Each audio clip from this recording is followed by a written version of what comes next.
Salut les rapins et bienvenue sur cette vidéo pour fabriquer votre toile comme les maîtres du XVIIIe siècle.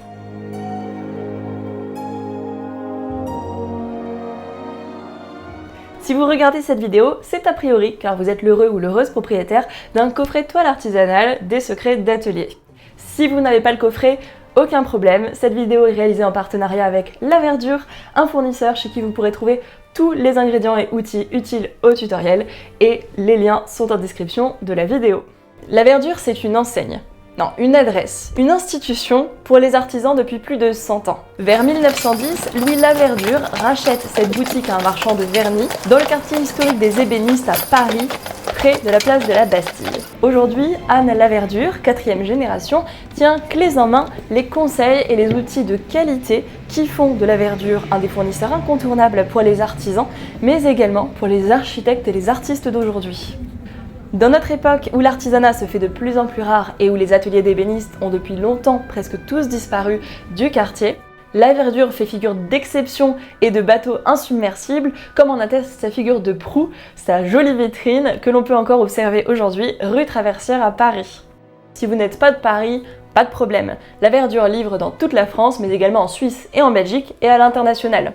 Ils ont un site marchand en ligne et vous pourrez retrouver la liste des outils indispensables pour ce tutoriel en description de la vidéo. Avant de commencer, je précise que le tutoriel complet est accessible aux propriétaires de coffrets, mais également à tous les mécènes de la chaîne des 1 € sur Patreon. C'est le seul moyen que j'ai trouvé pour assurer la longévité de la chaîne sur le long terme. Il faut que je rentre un petit peu dans mes frais au niveau des micros, il faut que j'achète une nouvelle caméra, etc. Dans tous les cas, je m'adapte à tout le monde. Il y a également des petits tutos bonus et cette vidéo d'introduction est visible par tout le monde en public dans son intégralité.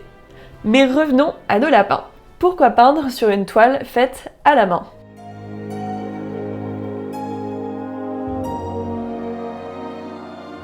C'est logique, nos ancêtres fabriquaient leurs outils eux-mêmes parce qu'il n'y avait pas de technologie artificielle pour le faire à leur place. Dans bien des cas aujourd'hui, la technologie améliore notre quotidien, c'est une certitude. Et c'est aussi le cas au 19e siècle, quand l'invention des tubes de peinture et des toiles de très long métrage vont bouleverser la vie et les pratiques des artistes. En leur faisant gagner du temps dans la production de leurs outils, les artistes vont dégager l'espace nécessaire pour développer leur créativité et se concentrer sur leur art. Grâce à leurs nouveaux outils, les peintres se déplacent en plein air et sont capables de saisir en un instant la fugacité des mouvements du ciel ou la rapidité d'une foule. Sans l'industrialisation, l'impressionnisme ne serait probablement pas né. Cependant, toute innovation vient avec son lot d'inconvénients, le revers de la médaille, et les artistes vont perdre en autonomie puisqu'ils deviennent dépendants des fournisseurs pour fabriquer et leur fournir les outils. Donc en gagnant leur liberté, ils deviennent tributaires de l'industrie et quand un outil vient à manquer, ils ne savent plus forcément improviser. Les artistes, à partir du XXe siècle, ont beau signer leurs œuvres dans un souci d'éternité, ou vous dire que peu importe, ils sont dans l'instant présent, leur création compromet leur immortalité et ça vient donc à l'encontre même du fait de signer son œuvre. Cette improvisation a ouvert la voie à l'art moderne, ce qui est absolument fabuleux, mais ça va aussi laisser derrière des centaines et des centaines d'œuvres d'art qui présentent des dégradations très importantes. Donc il y a des problèmes de conservation à très court terme qui sont directement liés à cette méconnaissance de l'outil et de l'interaction des matériaux entre eux, malgré ce souhait d'éternité généralement de l'artiste. Il travaille dans l'instant présent et ne peut pas forcément prédire le futur de son œuvre. En bref, la spontanéité compromet l'immortalité de l'artiste. Aujourd'hui, des toiles peintes à l'acrylique sur toile enduite à l'acrylique se désagrègent parfois plus vite que les avancées scientifiques ne permettent les conservateurs-restaurateurs de sauver ces œuvres-là. Et ce, généralement du vivant même de l'artiste. Alors que d'innombrables toiles de plus de 600 ans parfois nous parviennent dans des états remarquables avec l'intensité des pigments aussi fraîches et aussi vives qu'au premier jour. Attention, je ne dis pas que la modernité n'est pas un gage de qualité. Je dis juste que, tout comme les artistes du 19e siècle qui ont découvert les joies de l'industrialisation, les artistes d'aujourd'hui ont tout à gagner à savoir fabriquer leurs outils. C'est une richesse de pouvoir choisir. Quand on connaît ces outils et leurs interactions, qu'on maîtrise les étapes de la confection d'un tableau de A à Z, je crois qu'on est plus libre de sa propre création et qu'on peut alors explorer encore plus de terres inconnues. En s'appropriant les matières, on s'investit dans son objet, on y met de soi-même. Aussi, même si on ne sait pas peindre, ou en tout cas pas très bien, on peut toujours arriver à un certain succès en maîtrisant la technique. On peut, sans forcément avoir cette subjectivité de l'inventivité créative, avoir au moins la capacité de créer quelque chose de ses mains, quelque chose de durable et de fonctionnel. Regardez comme avec cette toile fabriquée à la main, la surface résonne. Si vous voulez, c'est un petit peu comme jouer au tennis avec une mauvaise raquette, une raquette pas très bien tendue. Eh bien, si vous êtes débutant, ça va être beaucoup plus décourageant d'avoir un outil qui ne répond pas au rebond de la balle. C'est exactement pareil avec ces toiles. Quand le pinceau vient se poser dessus, vous allez avoir une réactivité et il y a un jeu qui va s'installer, il y a du répondant, il y a un contact avec la matière, c'est pas abstrait ce que je vous dis, puisque votre pinceau va avoir un bon rebond, il vient bien repartir, ça va guider votre geste, lui donner une énergie et du coup, par là, je pense que tout comme au tennis, l'outil peut améliorer votre perception de l'art, votre approche de la créativité. Il n'y a pas besoin d'être un expert, tennisman, woman ou artiste, maître, pour pouvoir comprendre que les matériaux vont vous aider à améliorer votre potentiel. Mise en garde, ce n'est pas le châssis sur lequel la toile est tendue, ce n'est pas uniquement la tension de la toile qui provoque cette résonance, cette réactivité du support sous les coups de pinceau. D'ailleurs, vous le voyez très bien si vous comparez avec une toile du commerce, vous ferez l'essai de tapoter légèrement sur la toile sans vous faire gronder par le vendeur du magasin. Vous verrez que cette toile est très molle, qu'elle est sourde, qu'elle n'a pas du tout de résonance, qu'elle ne réagit pas sous votre doigt. Et c'est pas lié uniquement donc à la tension de la toile, c'est vraiment lié à ce qu'on met sur cette toile. Et c'est là que vient toute la différence entre un gesso acrylique, une toile pré-enduite dans le commerce qui est enduite avec un gesso à l'acrylique, avec une partie issue de la pétrochimie. Une toile fabriquée à la main utilise des ingrédients qui vont avoir une bonne réactivité entre eux, qui ne vont pas compromettre les capacités d'une toile, mais au contraire améliorer, augmenter la performance d'un tissage. Malgré tout, même autrefois, la toile n'a pas toujours été tendue ainsi.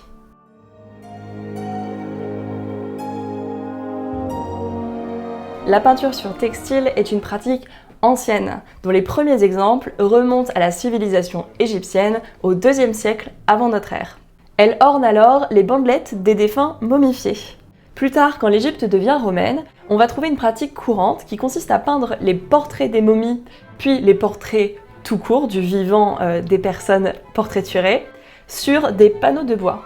Et dans certains cas, ces panneaux de bois ont une couche de toile plaquée contre le bois à l'aide d'un mélange de cire et de résine. La technique de peinture employée sur ces panneaux recouverts parfois de toile est ce qu'on appelle la peinture à l'encaustique, c'est-à-dire une peinture composée de pigments mêlés dans un mélange de cire, parfois d'un peu de résine et même d'huile pour augmenter la résistance. On reviendra plus tard sur ce concept de résistance apporté par l'huile, mais en attendant, vous pouvez regarder ma vidéo sur la peinture dans l'Antiquité. Là, je vous parle des cas qui ont été retrouvés lors de fouilles archéologiques. Donc par déduction, on arrive à peu près à situer les débuts de la peinture sur toile. Mais il y a peut-être des exemples plus anciens. En tout cas, les premiers manuscrits qui parlent de cette technique, qui attestent de la pratique de la peinture sur toile, datent du XIVe siècle dans des monastères franciscains en Italie et même au XVe siècle également à Byzance. A priori, la peinture utilisée dessus est la peinture à la détrempe, mais peut-être aussi la peinture à l'huile. On y reviendra plus tard. Les textes décrivent également la peinture à la détrempe sur tissu fin, appelé Tüchlein.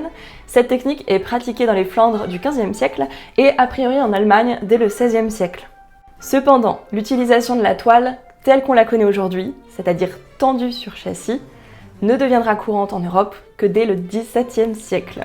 Avant cela, elle est donc soit plaquée sur panneaux de bois dans un héritage de l'Antiquité, soit elle est utilisée comme bannière ou étendard, c'est-à-dire que c'est un tissu volant, c'est un tissu qui n'est pas tendu. Comment expliquer cette apparition de la peinture sur toile, sur support non rigide et tendu ? Eh bien, cette apparition est allée de pair avec le développement de la peinture à l'huile à la Renaissance. La souplesse de l'huile s'alliait bien avec la flexibilité de la toile à condition qu'elle soit tendue. Les aspects pratiques de la toile sont indéniables. Elle est plus légère, Elle est plus souple et donc flexible, c'est-à-dire qu'elle réagit mieux à l'humidité et au changement ambiant de température. Elle est roulable et donc facilement transportable. Et elle est moins coûteuse et disponible dans de très grands formats. Là où les panneaux de bois étaient limités par le diamètre du tronc, ça permettait de créer la planche la plus large avec le diamètre du tronc. Il y a certains cas où les panneaux sont associés entre eux, mais dans tous les cas, on a une rupture. Il y a une fente à un moment dans le bois, qu'il s'agisse du raccord de plusieurs panneaux ou une fente qui se produit avec l'humidité et le temps, puisque le bois est un support qui est très nerveux et qui a tendance à réagir fortement à l'humidité et à craquer. Là où la toile, qui est un support flexible, presque extensible et élastique, subit bien mieux les désagréments du temps. Il faut comprendre que l'apparition de ce nouveau support toile tendu sur châssis est un moment charnière de l'histoire de l'art. Ça va tout changer. Et a priori, on sait même où est le foyer de développement de cette technique d'innovation qui apparaît donc suite à plusieurs expérimentations d'artistes tout au long du XVe et du XVIe siècle, mais qui va vraiment se développer au milieu du XVIIe siècle avec les artistes vénitiens, pour une raison très simple, qui est liée à la météo, à la géographie de Venise. Vous savez sans doute que Venise est construite sur un lagon. C'est donc un espace qui est très humide, où il y a vraiment des remontées de brume dès le matin et tout au long de la journée, le soir également. Donc les peintures sur panneau dans une ville comme Venise ont une capacité de survie assez difficile, assez compromise. Donc à moins de peindre à fresco sur des murs, on ne peut pas vraiment transporter les tableaux, on ne peut pas avoir des tableaux durables. Il y en a eu évidemment, mais c'est pas l'endroit idéal pour avoir un portrait chez soi par exemple. Donc ce sont les peintres vénitiens qui vont vraiment exploiter le potentiel de cette toile qui réagit bien à l'humidité, qui se tend, qui se détend sans craquer, grâce à l'huile, qui est un matériau également souple, très fin, qui peut être apposé sur la toile presque directement, en tout cas sans perdre la flexibilité de la toile. Mais évidemment, l'histoire n'est jamais linéaire. Parallèlement à ce développement, cette innovation vénitienne, la toile va se développer en Italie et en Espagne, tandis qu'en Europe du Nord, les panneaux de bois continuent de primer sur tout autre support par tradition, en particulier pour les œuvres importantes. Ce n'est donc qu'au XVIIe siècle que la toile s'impose réellement dans toute l'Europe, en gardant bien entendu à l'esprit qu'il y aura toujours des pratiques traditionnelles, parallèles avec toujours la peinture sur panneaux de bois, mais qui va doucement pas disparaître, mais devenir plus rare que celle sur toile, qui est toujours aujourd'hui une des peintures les plus pratiquées par les artistes à travers le monde. L'histoire de l'évolution de la technique de la peinture à l'huile est donc fortement marquée par des pratiques différentes que l'on soit au nord ou au sud, ces pratiques étant également intimement liées à la capacité d'approvisionnement en matière locale. Les matières premières à disposition influencent donc à leur tour le geste, selon la façon dont on peut se les approprier, que ce soit au niveau pratique, technique, chimique, esthétique ou encore économique. Retenez bien qu'en histoire de l'art, il est convenu de parler de l'école du Nord, qui inclut les Pays-Bas et les Flandres, et de l'école italienne. Ces deux grands centres de production guident les pratiques dans les régions voisines. Et ce que je vais dire maintenant est à mon sens primordial.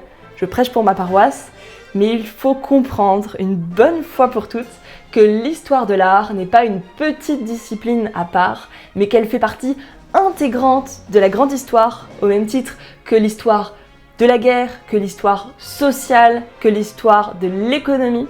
L'art découle de la géopolitique, des sciences humaines et sociales, de l'anthropologie, de l'économie et du commerce.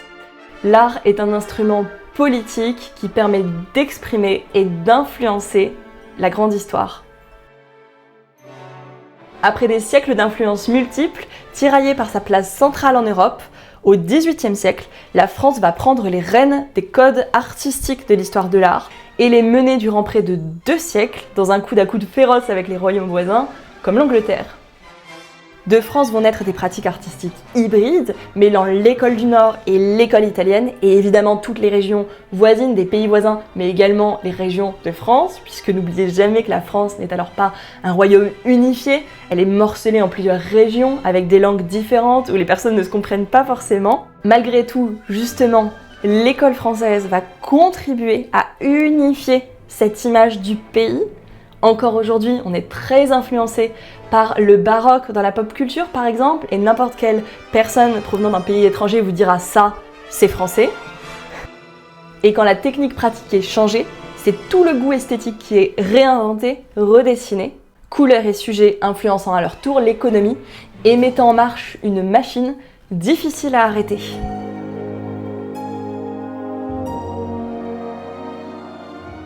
Dans ce coffret, j'ai décidé de me concentrer sur la double induction. C'est une façon de préparer la toile, de recouvrir sa surface, qui a fait notamment le succès de l'école française au XVIIIe siècle, et elle va perdurer jusqu'à la fin donc, du XVIIIe siècle, car elle présente des avantages indéniables en termes à la fois de structure, de solidité, mais également en termes d'aspect visuel. C'est vraiment une des techniques les plus efficaces pour obtenir un jeu de nuances, de dégradés, de subtilité et de réalisme dans vos tableaux.